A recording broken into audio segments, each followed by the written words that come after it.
사랑하는 성도 여러분, 5월 12일 아까베 시간이 돌아왔습니다. 오늘 하루도 주님의 말씀으로 은혜 받으시고 또 성령의 영감으로 도전 받으셔서 오늘 하루도 주님의 은혜 가운데 새날을 시작하시기를 소망합니다. 오늘 시편 12편 말씀을 제가 읽어드리겠습니다. 다윗의 시 인도자를 따라 8째 줄에 맞춘 노래. 여호와여 도우소서. 경건한 자가 끊어지며 충실한 자들이 인생 중에 없어지나이다. 그들이 이웃에게 각기 거짓을 말하며 아첨하는 입술과 두 마음으로 말하는도다. 여호와께서 모든 아첨하는 입술과 자랑하는 혀를 끊으시리니 그들이 말하기를 우리의 혀가 우리 이기리라. 우리 입술은 우리의 것이니 우리를 주관할 자가 누구리요 하미로다. 여호와의 말씀에 가련한 자들의 눌림과 궁핍한 자들의 탄식으로 말미암아 내가 이제 일어나 그가 원하는 안전한 지대에 두리라 하시는도다. 여호와의 말씀은 순결하며 흑도가니 7번 단련한 은 같도다. 여호와여 그들을 지키사 이 세대로부터 영원까지 보존하시리이다. 비열함이 인생 중에 높임을 받는 때에 악인들이 곳곳에서 날뛰는도다. 성도 여러분, 오늘 이 표제의 말씀을 보면 익숙한 단어가 귀에 들릴 것입니다. 그것이 바로 8째 줄에 맞춘 노래다. 지난번에 말씀드렸던 거 기억이 나시죠? 바로 현악기 중에 가장 낮은 무거운 줄. 그래서 이 무거운 튠으로 시를 읊조리기 때문에 이것을 슬픈 노래다, 비가다 이렇게 얘기할 수 있습니다. 다윗이 왜 이렇게 마음이 슬프고 무거운가 보면은 1절에 이렇게 다윗의 마음을 이야기하고 있습니다. 여호와여 도우소서. 경건한 자가 끊어지며 충실한 자들이 인생 중에 없어지나이다. 눈을 들어 주변을 살펴보니까 참 경건하고 충성된 자들, 충실한 자들이 자꾸 끊어지고 없어지는 안타까운 현실을 다윗이 보고서 너무 슬픈 거예요. 여기 경건한 자라고 했을 때 이 경건한 단어는 헤세드라고 쓰이는 단어인데요. 이 헤세드라고 하는 단어는 제가 참 좋아하는 단어 중에 하나인데, 이 헤세드는 우리나라 말로 인애, 자비, 긍휼, 사랑, 은혜, 이 모든 것들을 종합해서 아주 좋은 표현으로 하는 단어인데, 바로 그때 이제 경건이라는 단어를 씁니다. 그런데 여기 경건한 자가 끊어진다. 참 사랑이 넘치고 다른 사람을 이렇게 위로하고 격려하는 참 따뜻한 사람이 각 요직에서 끊어지는 것을 보는 거예요. 뿐만 아니라 여기 보면 충실한 자들이라고 표현했을 때는 히브리어에 아멘이라고 하는 단어가 쓰여 있습니다. 이 아멘이라고 하는 단어는 충성됨, 그리고 진실됨, 그리고 제가 좋아하는 그 단어 신실함, 이게 말과 행위가 일치하는 사람을 얘기하거든요. 그런데 이 충실한 자들이 인생 중에서 자꾸 없어지는 겁니다. 그런 사람들이 잘 돼야 나라가 되고 또 교회가 되고 또 사회가 건전해지는데, 현실적으로는 자꾸 이런 자들이 인생에서 없어지고 끊어지는 것이 마음이 슬픈 거예요. 왜 이런 현상이 일어났는가 봤더니 2절 말씀에 악인들이 이웃에게 각기 거짓을 말하며 아첨하는 입술과 두 마음으로 말하는도다. 여기 보니까 이들이 자꾸 없어지고 끊어지는 이유는 3가지 이유가 있습니다. 첫 번째, 거짓을 말한다. 이 거짓을 말하는데 그것이 자꾸 받아들여져서 진실한 자들이 끊어지는 겁니다. 이 거짓이 자꾸 승리를 하는 것을 말해요. 두 번째는 아첨하는 입술이라고 하는데, 힘이 있거나 권력 있는 자들에게 아첨하는 자들이 많다 보니까 충실한 자들이 올라가는 게 아니고 자꾸 그의 비위를 맞추는 사람들이 승진을 하게 되고, 예를 들어 사울 같은 경우에도 주변에 아첨하는 사람들이 많았기 때문에 하나님의 뜻을 잘 모르게 되는 것이죠. 사회가 참 이 아첨하는 자들이 많게 되면 이렇게 경건하고 충실한 자들이 탈락되게 되는 참 슬픈 현실을 맞닥뜨리게 됩니다.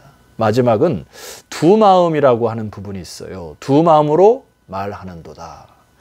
두 마음이라는 게 뭘까요? 인생의 주인은 하나님인데 자꾸 하나님보다 내 자신이 주인이 되어서 하나님이 부어주는 하나님의 거룩한 영에 민감하지 않다 보니까 이쪽 붙었다 저쪽 붙었다 두 마음을 가지고서 하나님의 공의, 하나님이 말하는 진실을 말하지 아니하고 자꾸 이렇게 마음이 바뀌는 것, 이것을 두 마음으로 표현할 수가 있습니다.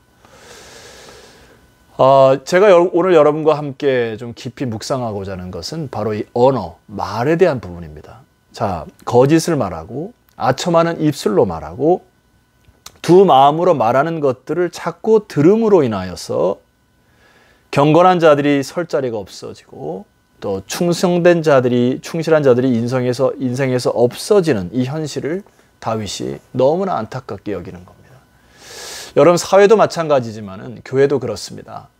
하나님의 뜻보다는 자기의 생각으로 자꾸 이야기를 하고 끊임없이 이 절제되지 않는 언어로 말을 할 때에 참 너무나 힘든 그 관계들을 보게 됩니다. 그러나 다윗이 이 과정 속에서 소망으로 그의 인생을 이야기하는 이유 중에 몇 가지가 이 3절 이하에 보면 이렇게 다윗이 깨닫는 부분이 있습니다. 여호와께서 모든 아첨하는 입술과 자랑하는 혀를 끊으시리니 4절 그들이 말하기를 우리의 혀가 이기리라 우리 입술은 우리의 것이니 우리를 주관할 자가 누구리요 함이로다. 자, 세상에서 흥왕하거나 성공하는 사람들, 하나님이 없다는 사람들은 이렇게 고백을 하죠. 우리의 입술은 우리의 것이니 우리를 주관할 자가 누구냐 하고 멋대로 입술을 나불거려요. 마치 자기의 인생이 자기의 것처럼, 그리고 자기가 갖고 있는 힘의 권력이 마치 자기의 것처럼 해서 참 입을 너무나 쏘삭거리고 너무나 함부로 말을 함으로 인하여 그렇게 살아가지만 다윗이 깨닫는 것은 뭡니까? 여호와께서 모든 아첨하는 입술과 자랑하는 혀를 끊으실 때가 올 것이다. 그러니까 하나님의 백성으로 하여금 조금 참아라 라는 이야기겠죠. 5절 이하에도 보면 다윗이 계속해서 마음속에 소망과 희망의 메시지를 던집니다. 여호와의 말씀에 가련한 자들의 눌림과 궁핍한 자들의 탄식으로 말미암아 내가 이제 일어나 그를 그가 원하는 안전한 지대에 두리라 하시도다. 하나님께서 일어나서 충실한 자들, 경건한 자들을 하나님께서 또 세우시는 것들을 보게 되죠. 6절 이하에도 보면 다윗이 이제 마음에 그 결론적으로 내리는 부분이 있어요. 6절 여호와의 말씀은 순결하며 흙도가니에 7번 단련한 은 같도다. 사람들의 말과 세상의 지식과는 달리 여호와의 말씀은 참 순결하다. 7절 여호와여 그들을 지키사 이 세대로부터 영원까지 보존하시리이다. 심지어 하나님께서 그들을 지키심으로 순전하게 보존하시는 분이 하나님이심을 고백하는 이 다윗이 하나님의 영에 감동되어 이제 그의 언어를 조심하게 되고 또 주변에 경건하고 충신될 자들에게 너 그 자리에서 낭망하거나 좌절하지 말고 하나님께서 일어나서 너희들을 지키실 것이므로 끝까지 버텨라 하고 소망된 메시지를 다윗이 던집니다. 그러나 여러분 처음에 말씀드렸듯이 이 시는 참 슬픈 노래로 무거운 마음으로 이 튠 자체가 그렇게 흘러간다 말씀드렸습니다. 8절에 다윗이 결론을 이렇게 내립니다. 비열함이 인생 중에 높임을 받는 때에 악인들이 곳곳에서 날뛰는도다. 여기 비열함이라고 하는 단어는 가치 없고 쓸모없이 비루함을 가진 인생들이 그래도 자꾸 높임을 받고 있고 악인들이 곳곳에서 날뛰는 것이 그래도 또 보이는 겁니다. 여러분 이 세계는 빛과 어둠의 싸움이 계속해서 존재해요. 그리고 선과 악이 끊임없이 다퉈요.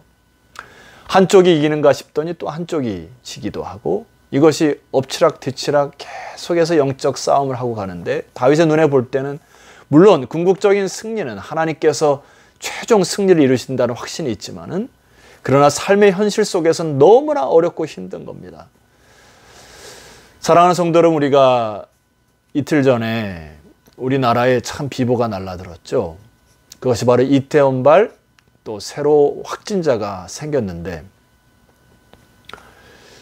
참 깜짝 놀라는 것은 이렇게 성적 타락한 것이 서울 한복판에 너무 깊숙하게 뿌리 내리고 있다는 것.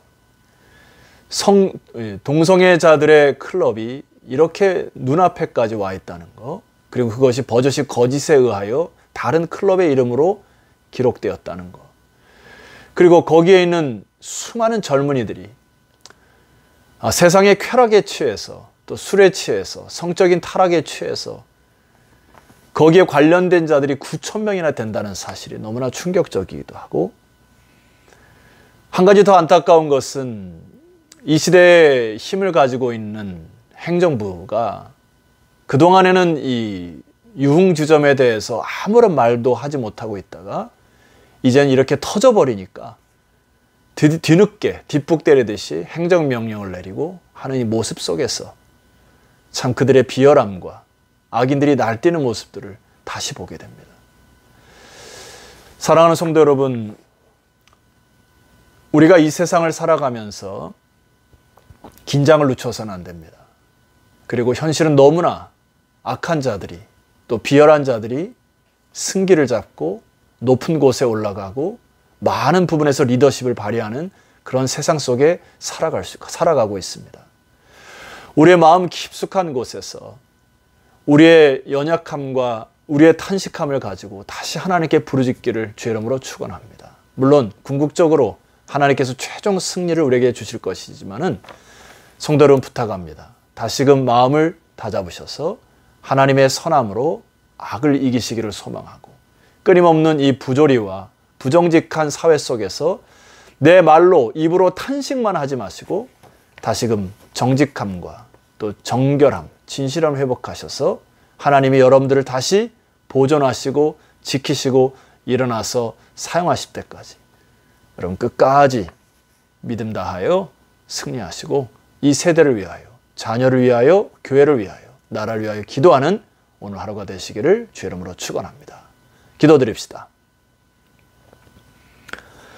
여호와여 도우소서. 이 세대가 경건한 자가 끊어지고 충실한 자들이 없어지는 세대가 되었나이다. 비열함이 또 악인들이 날뛰는 세대가 우리 눈앞에서 목도되옵나이다.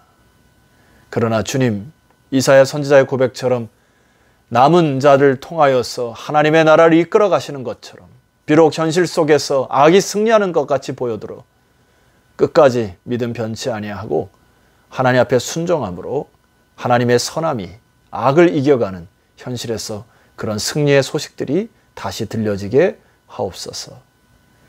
오늘 주님의 백성들을 보호하시고 이들이 다시 한번 마음을 다잡아 이 세대를 위하여 중보할 수 있는 탄식의 기도가 회복되게 하옵소서. 예수 그리스도 이름으로 기도드렸사옵나이다. 아멘. 성도 여러분, 내일 다시 찾아뵙도록 하겠습니다.